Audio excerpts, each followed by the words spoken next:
Paano daw natin gagamitin yung ating scale? Major scale. Napakaganda ng tutorial na to ngayon mga master. Kaya kung ito rin yung problema mo at gusto mo rin ito matutunan, makinig ka. Dahil matutunan mo na kung paano mag-adlib, maggitik-gitik ba deres gitara. Di po ako professional na gitarista, nagtuturo lang po ko base sa alam ko, sarili kong research experience. Nasa inyo na yan kung susundin nyo to o hindi, ang may tinuturo ko. Let's go. Para saan ba yung iskala na yan? O yung tinatawag na Do, Re, Mi, Fa, Sol, La, Ti, Do. Para saan ba yan? At bakit kailangan kong matutunan yan? Bakit laging sasabi yung mga gitarista na kailangan alam natin yung major scale? Ano bang meron dyan? Ito yun mga masero. Ang major scale na yan, is siya yung foundation natin. Example, happy birthday to you. Happy birthday to you. Happy birthday to you. Yan yung melody, di ba, ng kanta. Ganon kasi ang major scale. Yung melody nung kanta na yan is umiikot lang sa major scale. Sa C natin kinuha yung happy birthday to you, so meron tayong C major scale. Yan. C, D, E, F, G, A, B, C.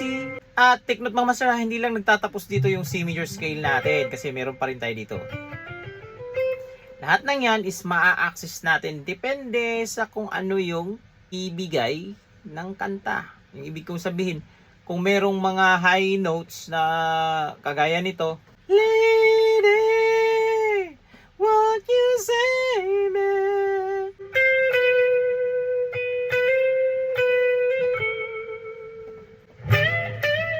Kailangan na natin gumamit ng mga high notes, octave. Pero pwede rin naman natin kukunin dito yon sa ating low notes.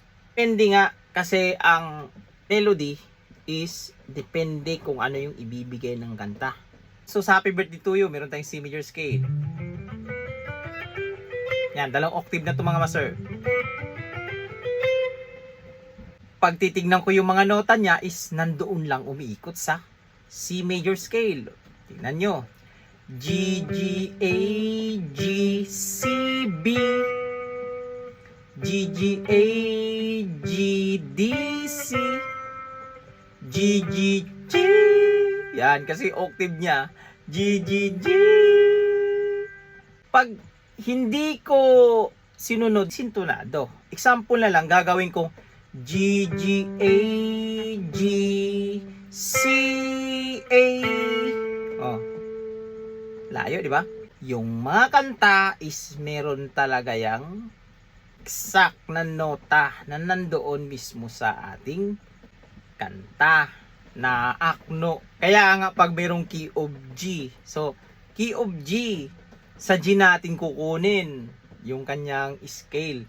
Kasi pag merong key of G yung song, tapos gawin mo key of F ka, nako, ang labas nun, habagat, tsaka amihan. Ito, step by step mga master. Yan, ito mga master. So, yung gagamitin natin dito yung C major scale. Yan. So, dito natin kukunin. Example lang, meron tayong kanta na Twinkle Twinkle Little Star. Para familiar sa inyo kung ano yung ibig kong sabihin.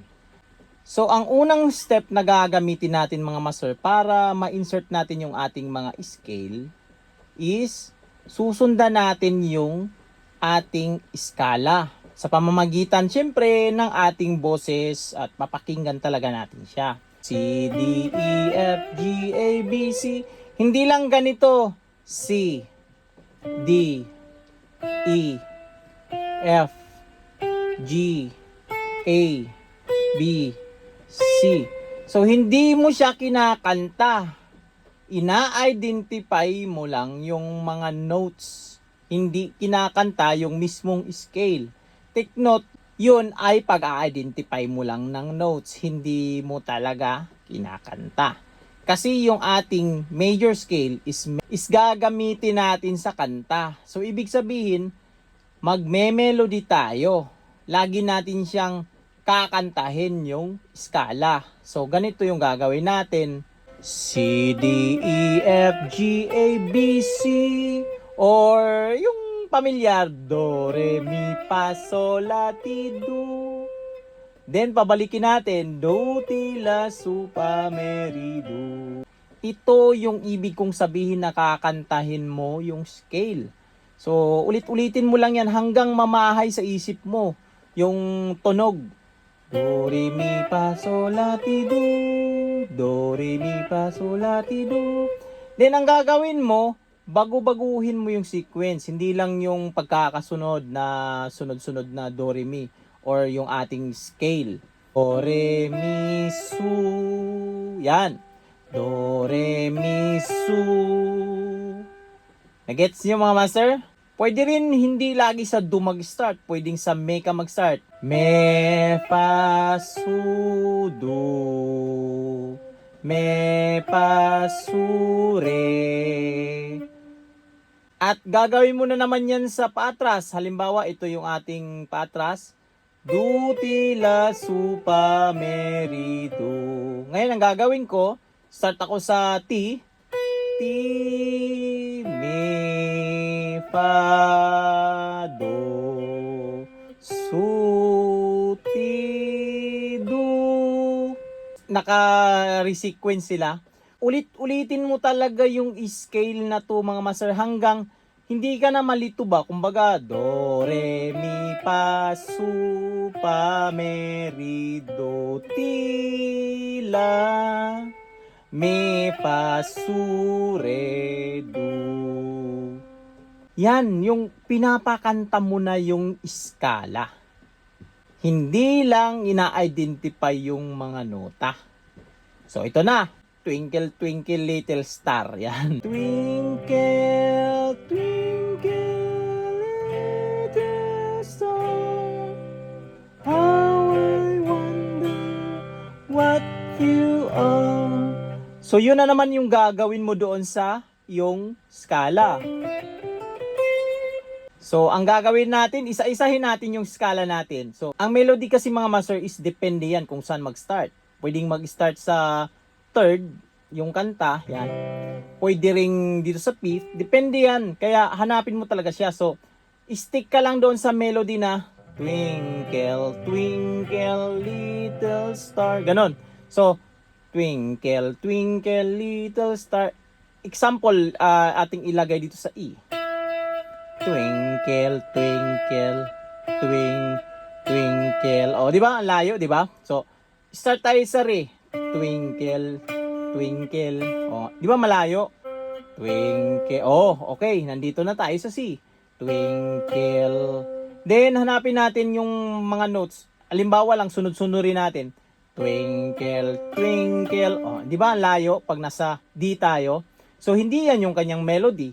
Isa-isahin natin. So, twinkle, twinkle. O, layo din pag nasa E. Ulitin natin. Twinkle, twinkle. O, ito yung F. So, ito yung fa. Malayo siya. So, isa-isahin mo lang talaga yung mga notes.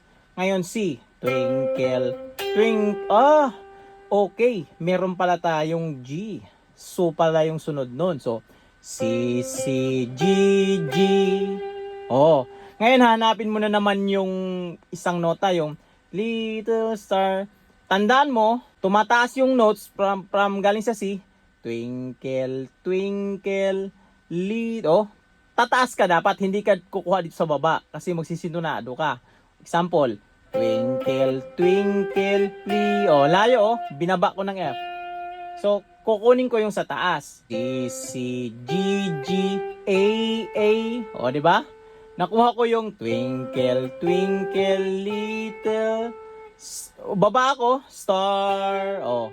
Tutugma kasi yan eh. Kasi pag hindi mo siya susundin, halimbawa, hindi mo susundin, mag-iisang frets ka. Halimbawa, twinkle, twinkle, little. Oh, sintonado yung ating G sharp. Kasi hindi nga siya sa scale. Hindi siya pasok sa scale ng C major scale.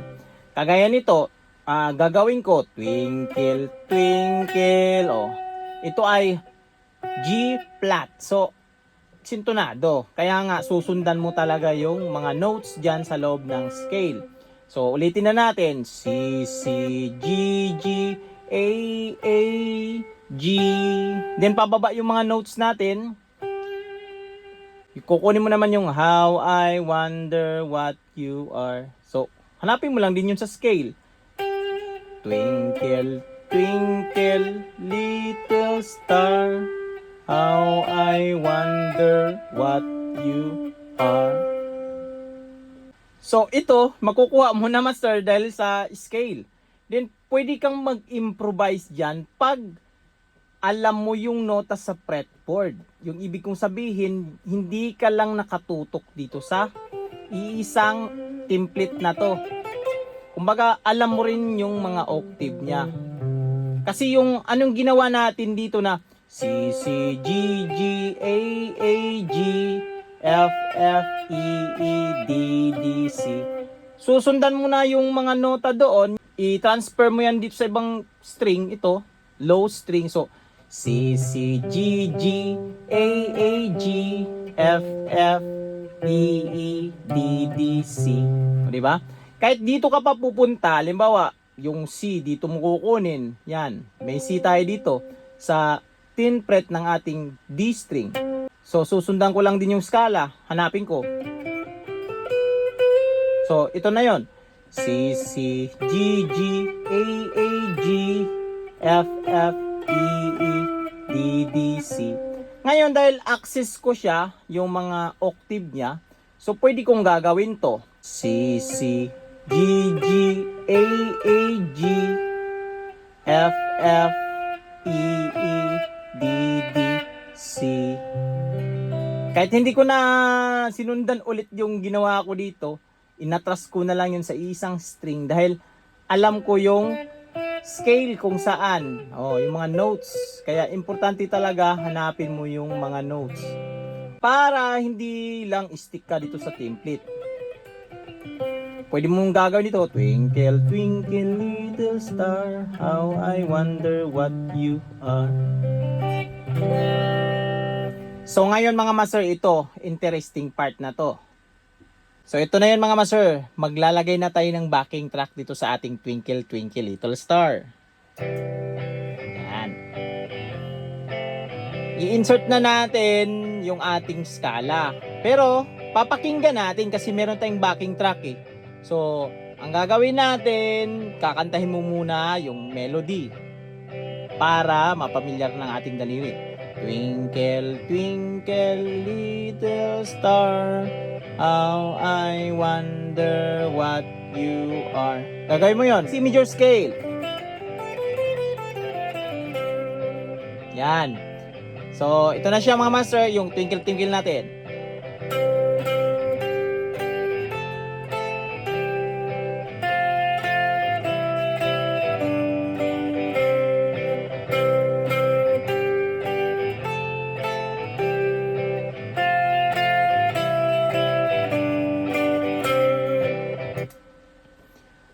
O ngayon, mga master, para hindi boring yan, kasi hindi naman pwedeng babalik-balikin mo lang yon, pero depende naman sa'yo, pero para merong variation kumbaga.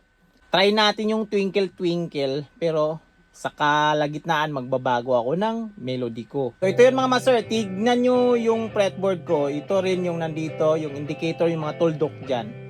So, start ako dito sa melody natin.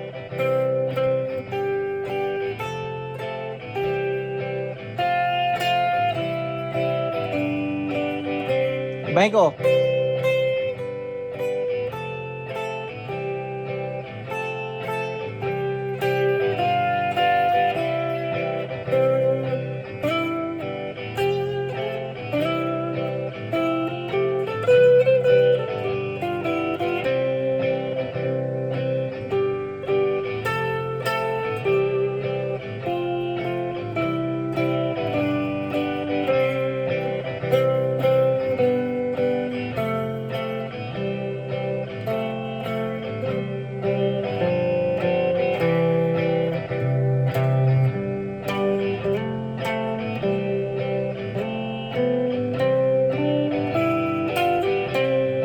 O di ba mga master, maganda pakinggan yung melody. Meron tayong dynamics, maabante, maatras dito sa fretboard. Nagiging versatile na yung twinkle twinkle mo, yung scale mo kumbaga. pag access mo yung buong fretboard. Hindi lang naka-designate lang dito sa isang posisyon. Ngayon, kailangan din natin ng mga tricks mga master. So, sa tricks natin, at least alam natin yung dalawang tricks na tinatawag. Yung bend, yan. At yung slide. At dito naman mga master, siyempre may rules din. Hindi pwedeng mag-bend ka lang kung, example, matapat ka sa F, tapos i-bend mo to. Oh. So, may rules din. Sisintonado ka doon. Kasi merong tinatawag na full bend at half bend. Ibig sabihin, ito sa ating skala na to, ito. Pag, example, dito ka sa D. Yan. Ang susunod natin is E. So, ang gagamitin ko dyan, pag bend, is full bend. Yan, para maabot ko yung tunog na to. Yan. At ito naman yung isa. Halimbawa, dito ka sa E. Ito, E. At ang sunod nito is F. So, ito lang. So, hindi ka pwedeng mag-full bend dyan kasi sintonado yan. Oh. O, kasi maabot mo tong F sharp. Yan, oh. So, kailangan mo doon is half bend lang. Ito lang. Ganun lang. Kunting angat lang. Kumbaga, oh, F, ito. Tansa-tansa talaga yan. At sa pag-bend naman mga master is hindi mo lang iasa dito sa isang daliri na to. Hindi kasi ang hirap mag-bend pag ganon. At meron ding bend na ganito. Hindi. Kumbaga, tutulungan mo siya. Ito, example, i-bend ko yung aking C na note. Ito. Kailangan full bend to kasi abutin ko yung D. Kasi pag half bend, sintonado. Full bend para abot yung D. Yan. Ang gagawin ko naman doon para maabot ko yun, matutulungan ko yung aking ring finger kasi kawawa siya.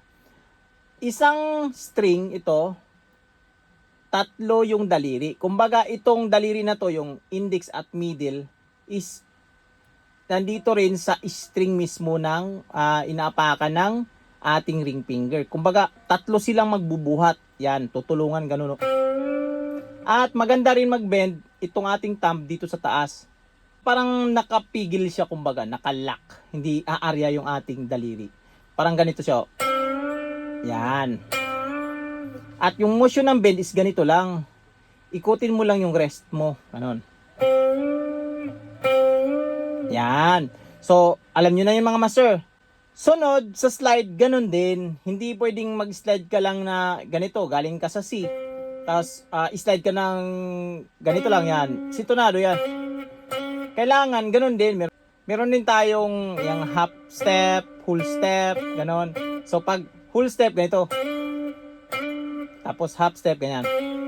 Depende rin yan sa note na patatamaan mo. Kasi, pag dito ka sa E, tapos mag-slide ka na ganito, full step, sintonado ka siyempre kasi ito ay F sharp, E. Ito yung target natin eh. Yan. Ito lang. I-apply natin yan ngayon. Ito na. So, ang gagawin ko, kasi galing ako sa C, ang susunod is G. Kasi ganito. Ngayon, ito yung target ko, yung G. Mag-start ako dito, pero gagamitin ko slide. Yan, yan. Pakinggan nyo mga sir, ha? Oh, di ba? Narinig nyo yun? Oh. Ulitin natin ulit. Oh, slide.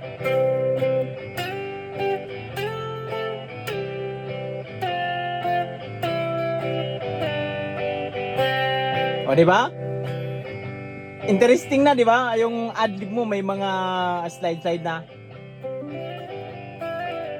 At ngayon naman yung bend. So, gagamitin ko naman, ibibend ko tong F para maabot ko yung G.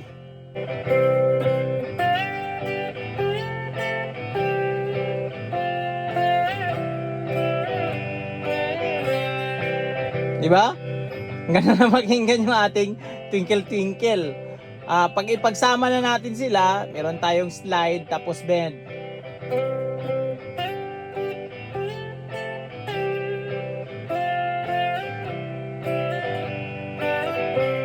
Tapos i-access na natin yung ating fretboard.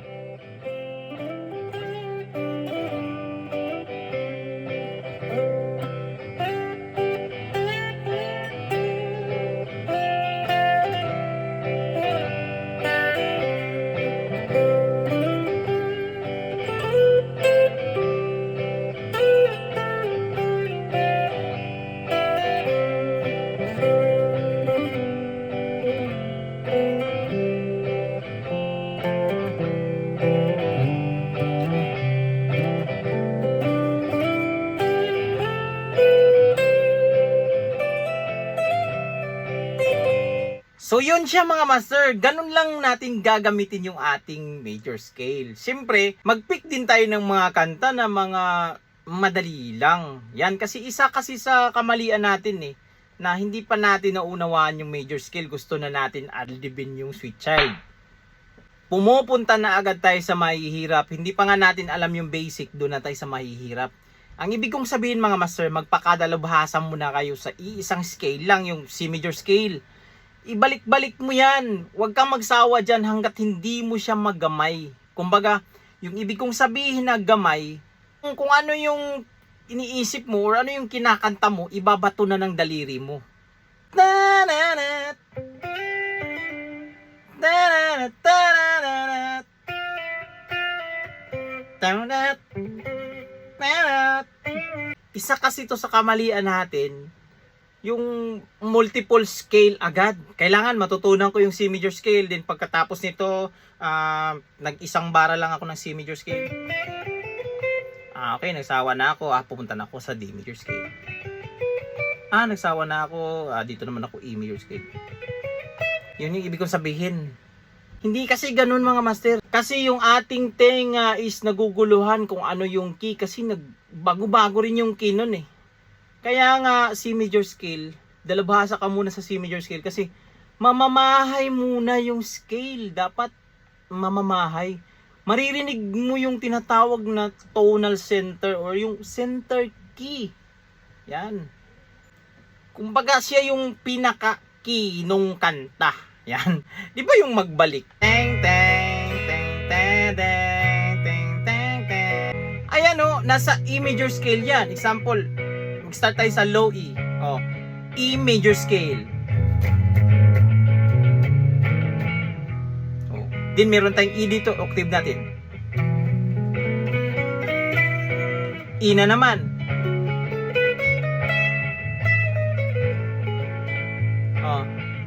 La la la la la la. La la la la la la.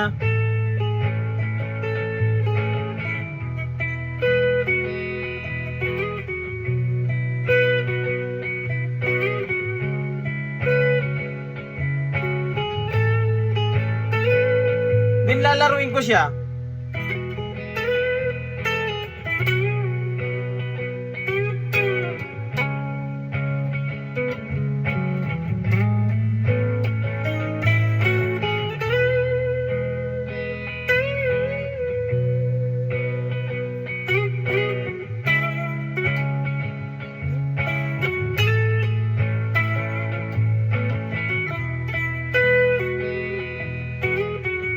Major scale. Kasi yung major scale is foundation of all scale. Yan. So, sana nagets nyo tong ibig kong sabihin mga master at nakatulong to para sa mga nagtatanong kung paano mag-apply ng major scale. Paano i-apply yung skala. So, ito mga master lagi nyo tong tandaan. Magpakadalubhasa muna kayo sa iisang scale. Alamin nyo muna sa buong fretboard. Yung parang ganito. Yan. Kumbaga, i-access mo muna lahat yung mga notes niya before kayo mag-aral ng ibang scale na naman. Para hindi malito yung tonal center niyo, yung pandinig. Pag hindi mo naunawaan kung ano yung center key, yung ano yung key na yan na tinatawag, mahihirapan ka mag-adlib. Ang hirap pakinggan nito, ang hirap isepra yung kantang to. I-tabs ko na lang. At by the way mga master, hindi masama mag-tabs. Pero kung hindi mo pa naunawaan yung scale, tapos tabs na agad, ako, problema yon. Yung tabs is, gumagana talaga yan pag mga komplikado na mga, siyempre sobrang dami na ng mga nota, kagaya ng mga kanta ng mga Dragon Force. Yan, kailangan ng tabs talaga nun kasi may mga maliliit na mga mabibilis na nota na hindi na kayang pakinggan. Pero yung mga simple-simple lang, yung intro lang ng magbalik tapos itatabs mo pa, yun talaga, di ba? So, ito yung ibig ko sabihin mga masera. Pag hindi mo pa naintindihan kung ano yung major scale, huwag kang mag-tabs. Balik-balikin mo talaga yung skala na yan hanggang mamamahay sa isip mo para makapag-adlib ka. So hanggang dito lang sa video natin na ito mga master. Sana huwag itong kalimutang i-share sa mga kaibigan nyo, kilala nyo na mahilig din sa gitara, at kita-kita tayo dyan sa baba kung ano yung mga susunod yung tutorial regarding sa gitara. So hanggang dito lang, this is Smart Music. God bless you all. Peace out.